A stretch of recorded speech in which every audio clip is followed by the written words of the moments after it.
Ons volgende gedeeltetjie wat ons nou gaan kyk is jou deel 2 wat jy gehad het, dis jou trieg-identiteite. Aggene identiteit is meestal van die geval ietsie wat jy moet bewys, dat is van hulle wat jy gaan vereenvoudig. Ons gaan in die volgende video kyk na 'n moeilike vereenvoudiging die enetjie, maar is goed om ietsie moeiliks aan te durf.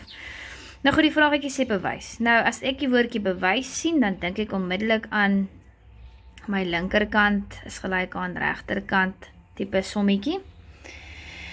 En dit beteken, dis nou natuurlik my linkerkant en dit is my regterkant en jy kan kies enige kant wat jy mee wil werk. Nou goed, jy kan nie veel doen met die regterkant nie, so ek dink ons is redelik geforseer om hierdie linkerkant te gebruik.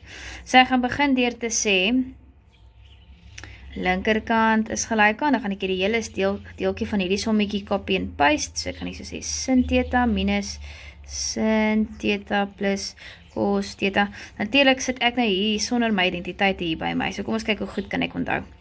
Cos theta minus 1 hakkie 1 minus sin kwadraat theta. So ek skryf nie die regterkant weer neer nie, maar ek hou in gedagte dat ek dit moet kry as 'n antwoord. Goed. En onthou tog die alternatief, dis een van die identiteite van ons trieg-identiteite, is dat tan is gelyk aan sin theta op cos theta in hierdie geval.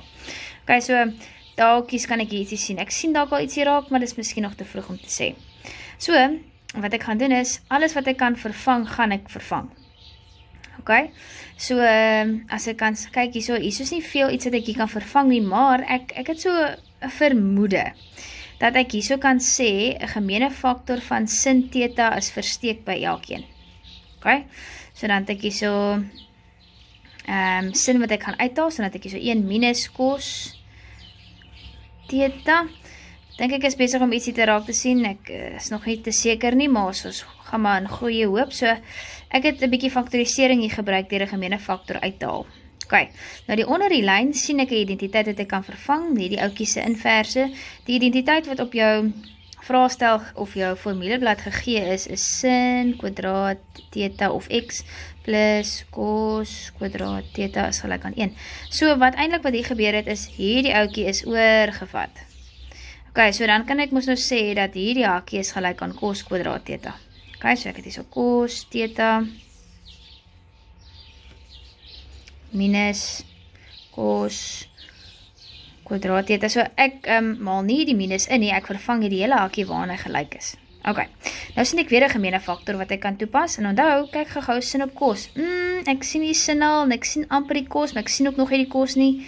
So ek het hier so sin theta in hakkies 1 minus cos theta, so ek gaan letterlik net die boonste deel van die breek weer copy en paste. En dan hierso sien ek alweer 'n gemeene faktor van cos wat ek gaan uithaal, so dan het ek hierso 1 minus cos theta, want daar is 'n kwadraat, so ek vat enetjie weg, en hierso vat ek die hele ene weg, so dis hoekom dit 1 is. En nou is ek opgewonde, nou kan ek sê, daai tweeetjies kanselleer mekaar, hulle deel weg, en sin op cos, my wêreld, kyk nou net daar, ek kan dit skryf as tan theta, en dit wil sê, jou linkerkant is gelyk aan jou regterkant, en daar's jou identiteit bewys.